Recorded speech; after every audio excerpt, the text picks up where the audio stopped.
PM Modi पर अपशब्द टिप्पणी मामले में पटना में बीजेपी और कांग्रेस के कार्यकर्ता आपस में भिड़ गए। कांग्रेस मुख्यालय के पास बीजेपी और कांग्रेस कार्यकर्ता आपस में टकराए। पीएम मोदी के अपशब्द कहे जाने को लेकर आमने सामने आ गए कार्यकर्ता। मामूली कहासुनी के बाद आपस में भिड़े बीजेपी और कांग्रेस के कार्यकर्ता। कांग्रेस दफ्तर का घेराव कर रहे थे बीजेपी कार्यकर्ता। राहुल गांधी की वोटर अधिकार यात्रा का आज 13वां दिन। बेतिया के हरि वाटिका चौक से यात्रा की शुरुआत। सचिन पायलट यात्रा में हुए शामिल। हरि वाटिका गांधी चौक राहुल ने महात्मा गांधी की प्रतिमा पर माल्यार्पण कर श्रद्धांजलि अर्पित की। यात्रा में तेजस्वी, मुकेश सहनी, दीपांकर भट्टाचार्य मौजूद रहे। सभी नेता ओपन जीप में सवार होकर यात्रा में शामिल हुए और रास्ते में खड़े हजारों लोगों का अभिवादन किया। जगह जगह पार्टी कार्यकर्ताओं ने फूल मालाओं से नेताओं का स्वागत किया। बेतिया से गोपालगंज पहुंचेगी यात्रा। गोपालगंज सिवान होते हुए छपरा जाएगी आज वोटर अधिकार यात्रा। बिहार में 3 लाख मतदाताओं को ईसी का नोटिस। एसआईआर के तहत बिहार के 3 लाख मतदाताओं को आज नोटिस भेजा। 3 लाख मतदाताओं के पास दस्तावेजों की कमी पाई गई है। पूर्णिया, चंपारण, अररिया में मतदाताओं को नोटिस भेजा गया। किशनगंज समेत कई जिलों में मतदाताओं को नोटिस भेजा गया। नागरिकता साबित नहीं करने पर ईसी ने भेजा है नोटिस। एसडीएम की रिपोर्ट के आधार पर चुनाव आयोग का नोटिस। वोट चोरी की लड़ाई, गाली पर आई। बीजेपी ने कांग्रेस पर लगाया वोट यात्रा के दौरान पीएम मोदी के खिलाफ अपशब्द बोलने का आरोप। पटना में मामला दर्ज किया गया। कांग्रेस ने ध्यान भटकाने की साजिश बताया। पीएम को गाली देने वाला दरभंगा से अरेस्ट। पुलिस ने त्वरित कार्रवाई करते हुए गाली देने वाला एक शख्स रफीक उर्फ राजा को गिरफ्तार किया। वोटर अधिकार यात्रा में कहे थे अपशब्द। टोक्यो में इकोनॉमिक फोरम में पीएम मोदी ने कहा, भारत में पूंजी सिर्फ बढ़ती ही नहीं बल्कि कई गुना हो जाती है। जापानी मैन्युफैक्चरर्स को पीएम मोदी ने दिया मेक इन इंडिया के लिए न्योता। कहा, भारत आए, दुनिया के लिए बनाए। टोक्यो में पीएम मोदी ने कहा, भारत निवेश के लिए सबसे प्रॉमिसिंग डेस्टिनेशन है। 80% कंपनियां भारत में विस्तार करना चाहती हैं और 75% पहले से मुनाफे में है। इकोनॉमिक फोरम में बोले पीएम मोदी। कहा, हर क्षेत्र में भारत और जापान की पार्टनरशिप भरोसे का प्रतीक है। टोक्यो में भारतीय समुदाय से मिले पीएम मोदी। भारतीय समुदाय ने पीएम मोदी का गर्मजोशी से स्वागत किया। पीएम ने कहा, कैसे भारतीय लोग जापान में रहते हुए समाज में अहम योगदान दे रहे हैं।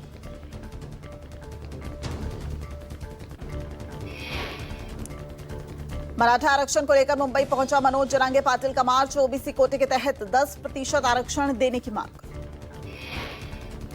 मुंबई के आजाद मैदान में बड़ा प्रदर्शन करने पहुंचे हैं जरांगे। सीएम फडणवीस बोले, सबको आंदोलन का अधिकार सभी को है।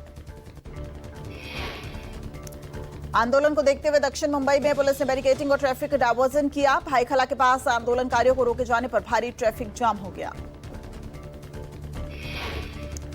आंदोलन को देखते हुए शिवाजी महाराज टर्मिनल्स पर सुरक्षा बढ़ा दी गई है। महाराष्ट्र के दूर दराज इलाकों से समर्थक आजाद मैदान पहुंच रहे हैं। बिहार के सीएम नीतीश का महिलाओं के लिए ऐलान। मुख्यमंत्री महिला रोजगार योजना को दी मंजूरी। रोजगार शुरू करने के लिए महिलाओं को आर्थिक मदद दी जाएगी। 10,000 रुपए की राशि प्रथम किश्त के रूप में दी जाएगी। संघ के 100 साल पूरे होने के कार्यक्रम में आरएसएस प्रमुख मोहन भागवत का बयान। कहा, मैंने कभी नहीं कहा कि 75 साल में रिटायर हो जाना चाहिए। आरक्षण को लेकर भागवत ने कहा, जब तक समाज चाहे तब तक आरक्षण रहना चाहिए। संघ सरकार के फैसले नहीं लेता, हम सिर्फ सलाह देते हैं। संघ प्रमुख मोहन भागवत के बयान पर अखिलेश यादव ने ट्वीट कर बोला हमला। कहा, न रिटायर होऊंगा न होने दूंगा। जब अपनी बारी आई तो नियम बदल दिए। ये दोहरापन अच्छा नहीं। अखिलेश बोले, अपनी बात से पलटने वालों पर पराया तो क्या कोई अपना भी विश्वास नहीं करता? तो विश्वास खो देते हैं, वो राज खो देते हैं। पोलैंड में एयर शो रिहर्सल के दौरान बड़ा हादसा। एयर शो के दौरान F-16 लड़ाकू विमान क्रैश होने से पायलट की मौत हो गई। फाइटर जेट के क्रैश का लाइव वीडियो सामने आया। एयर शो के पहले हुए हादसा। एयर शो इसी हफ्ते अंत होने वाला था। पोलैंड के उप प्रधानमंत्री और राष्ट्रीय रक्षा मंत्री ने हादसे पर जताया दुख। पोलिश वायुसेना का था विमान। उत्तराखंड में फिर बादल फटा। रुद्रप्रयाग और चमोली में बादल फटने से भारी तबाही। चमोली के टापा में आई तबाही में 2 लोग लापता हो गए। चमोली के देवाल के मोपाटा में बादल फटने से 2 लापता हो गए। तारा सिंह और उनकी पत्नी लापता हो गए। कई परिवार मलबे के कारण अपने घरों में ही फंस गए। बादलों के कोहराम से बाढ़ की चपेट में आई गौशाला, मलबे में 15 से 20 जानवरों के दबने की खबर। रुद्रप्रयाग में बादल फटने से अलकनंदा और मंदाकिनी नदियों का जलस्तर बढ़ गया। नदी किनारे रहने वाले सभी लोगों को सुरक्षित स्थान पर जाने के निर्देश दिए गए। नदियों के उफान से रिहायशी इलाकों में पानी घुस गया। रुद्रप्रयाग में हनुमान मंदिर जलमग्न हो गया। केदारनाथ घाटी के लवारा गांव में मोटर मार्ग पर एक पुल तेज बहाव में बह गया। टिहरी गढ़वाल में बादल फटने से कोई जनहानि नहीं हुई, लेकिन घरों को नुकसान पहुंचा। पंचकुला में सीजन की सबसे भारी तबाही ने जमकर मचाई तबाही। खटौली गांव में टांगरी नदी पर बना पुल टूटा। प्रशासन ने एहतियातन पुल के आसपास बैरिकेडिंग की। पुलिस प्रशासन ने लोगों को नदी और क्षतिग्रस्त पुल के आसपास जाने से प्रतिबंधित किया। पहाड़ों पर हुई तेज बारिश के कारण पंचकुला में घग्गर नदी उफान पर है। 12 घंटे में हुई बारिश के कारण घग्गर नदी और बरसाती नालों का जलस्तर बढ़ा। रुद्रप्रयाग में मंदाकिनी नदी में अचानक आई भीषण बाढ़ ने तबाही मचाई। खेत खलियान बह गए। पंचकुला के पर्वतीय क्षेत्र मोरनी में भारी बारिश के चलते कई जगह भूस्खलन हो गया। लैंडस्लाइड के चलते मोरनी की कई सड़कें क्षतिग्रस्त हो गई। मोरनी क्षेत्र पंचकुला के शहरी इलाके में बिल्कुल कटकर अलग थलग हो गया। सभी सड़क मार्ग टूट गए। पिछले 3 दिनों से बाढ़ की चपेट में पंजाब के 7 जिले हैं। बाढ़ से पठानकोट, गुरदासपुर, तरनातरन, कपूरथला, फिरोजपुर प्रभावित हैं। कपूरथला में सबसे ज्यादा बाढ़ का कहर है। ब्यास दरिया का पानी आने से हजारों एकड़ फसल नष्ट हो गई। रेस्क्यू ऑपरेशन जारी। प्रशासन बाढ़ प्रभावित लोगों तक लगातार मदद पहुंचा रहा है। सरकार ने जालंधर में राज्य स्तर का फ्लैट कंट्रोल रूम बनाया है। हरिद्वार में भारी बारिश का कहर जारी है। बारिश के चलते शहर में जगह जगह जलभराव हो गया। कई फुट तक पानी भर गया।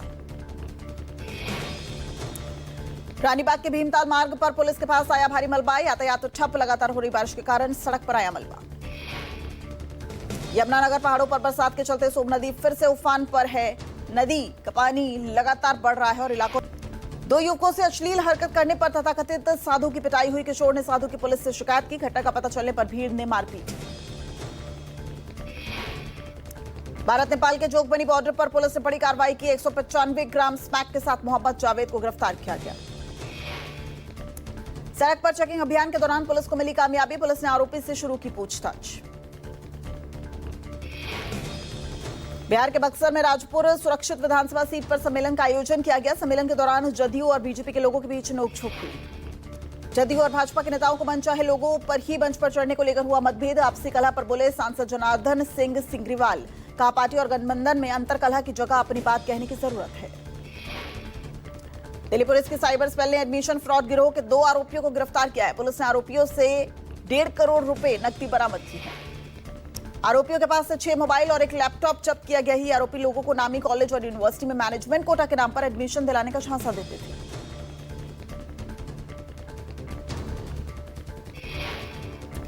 मुरादाबाद के बिलारी स्थित अटल आवासीय विद्यालय में बीमार हुई छात्राएं। छात्रों का अस्पताल में इलाज जारी। 6 अगस्त को सीएम योगी ने अटल आवासीय विद्यालय का भव्य उद्घाटन किया था। 9 छात्राओं की अचानक तबियत बिगड़ने से अफरा तफरी मच गई। पटना के गर्दनी बाग स्थित मनेर में 10 साल की बच्ची का पेड़ से लटका मिला शव। बच्ची से दुष्कर्म के बाद हत्या की जताई जा रही है आशंका। 26 अगस्त से लापता थी बच्ची। मौके पर पहुंची पुलिस ने शव को पोस्टमार्टम के लिए भेज दिया है। बच्ची की हत्या से लोगों में आक्रोश नजर आया।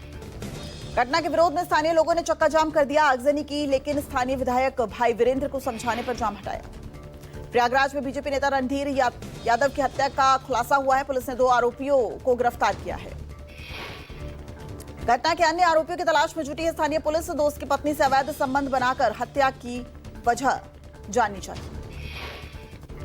यूपी के हापुड़ में स्कूल में कमरे में बंद कर शिक्षकों ने कक्षा 6 के छात्र को बेरहमी से पीटा। हाथ पांव में आई चोटें। पुलिस ने दर्ज किया केस। स्कूल फीस देने में देरी हुई तो टीचरों ने कमरे में बंद कर बेरहमी से पीटा। लंगड़ाते हुए एसपी के पास पहुंचा छात्र का आरोप है स्कूल फीस देने में देरी हुई तो टीचरों ने कमरे में बंद करके पीटा। निजी स्कूल के 3 शिक्षकों के खिलाफ एफआईआर दर्ज कर लिया गया। यूपी के हमीरपुर में रात को ड्रोन उड़ने से दहशत में लोग। बुंदेलखंड में भी ड्रोन ने फैलाई दहशत। खौफ के साए में रात को जागने के लिए मजबूर हैं लोग। आसमान में लाल हरी लाइट जलती देखकर परेशान रहते हैं ग्रामीण। बिहार के भगलपुर में दुकानदारों के बीच जमकर चले लाठी डंडे। 30 के मौके पर खरीदारी करने के दौरान हुआ था विवाद।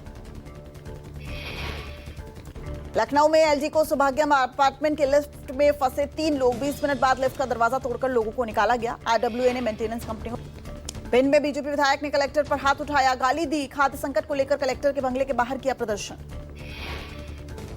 विधायक और कलेक्टर के बीच कहासुनी हुई। इस दौरान बीजेपी विधायक नरेंद्र कुशवाहा ने कलेक्टर को धमकाते हुए गाली दी। विधायक कुशवाहा ने आंखें दिखाते हुए कलेक्टर को मुक्का बांधकर दिखाया, समर्थक ने नारेबाजी की। मुरादाबाद में पूर्व विधायक इकराम कुरैशी की निर्माणाधीन दुकानें सील कर दी गई, बिना नक्शा पास कराए हो रहा था निर्माण। एमडीए की टीम ने पूर्व विधायक हाजी इकराम कुरैशी की निर्माणाधीन दुकानों को सील किया। इस दौरान टीम का विरोध का भी सामना करना पड़ा। पूर्व विधायक ने एमडीए पर उनके नाम का गलत इस्तेमाल करने का आरोप लगाया। उन्होंने खुद की दुकान होने से इनकार किया। यूपी के मऊ में नाबालिग बच्चे का साइकिल चोरी करने का सीसीटीवी सामने आया। बाजार में किराने की दुकान के सामने खड़ी साइकिल को लेकर फरार हो गया। चोर की तलाश में जुटी पुलिस। कुर्ती जाफरपुर बाजार में आए दिन होती रहती है चोरी की घटना, स्थानीय पुलिस प्रशासन नहीं दे रही है ध्यान। कोलकाता के लेकटाउन हनुमान मंदिर में पड़ी डकैती के 4 आरोपी सीसीटीवी में कैद हो गए। सोने चांदी के गहने, मुकुट और भिक्षा पत्र समेत कई अन्य सामान चोरी किया गया। डकैती की जांच में जुटी है स्थानीय पुलिस। आरबीआई के पूर्व गवर्नर उर्जित और पटेल को आईएमएफ में मिली बड़ी जिम्मेदारी। इंटरनेशनल मॉनेटरी फंड के एग्जीक्यूटिव डायरेक्टर बनाए गए उर्जित पटेल। 10 दिसंबर 2018 को उर्जित पटेल ने आरबीआई के गवर्नर पद से इस्तीफा दिया था। उर्जित के इस्तीफे के बाद पूर्व वित्त सचिव सुभाष चंद्र गर्ग की किताब वी आल्सो मेक पॉलिसी में भी खुलासा हुआ था।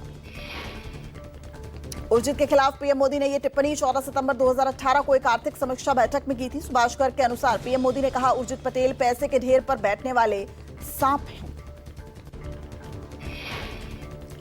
बिहार के रोहतास में राजद सांसद सुधाकर सिंह ने एसआईआर को लेकर चुनाव आयोग पर सवाल उठाए हैं। चुनाव आयोग भाजपा के तोते की तरह काम कर रहा है। सुधाकर सिंह बोले, चुनाव आयोग चूहा बिल्ली का खेल खेल रहा है। विपक्षी दलों के दबाव के कारण अब अपनी बातों से मुकर रहा है इलेक्शन कमीशन। बिहार के राजगीर में आज से खेल का महाकुंभ हीरो एशिया कप 2025 की शुरुआत होगी। सीएम नीतीश कुमार इस कार्यक्रम की शुरुआत करेंगे। इस टूर्नामेंट में एशिया की 8 शीर्ष हॉकी टीमें भाग ले रही हैं। विजेता टीम को सीधे हॉकी विश्व कप में प्रवेश का अधिकार मिलेगा। इस टूर्नामेंट में कुल 8 टीमें भाग ले रही हैं, जिसमें भारत, जापान, कजाकिस्तान, चीन, मलेशिया, कोरिया, बांग्लादेश और चीनी ताइपे शामिल हैं। खेल की शुरुआत भारत चीन मैच से होगी।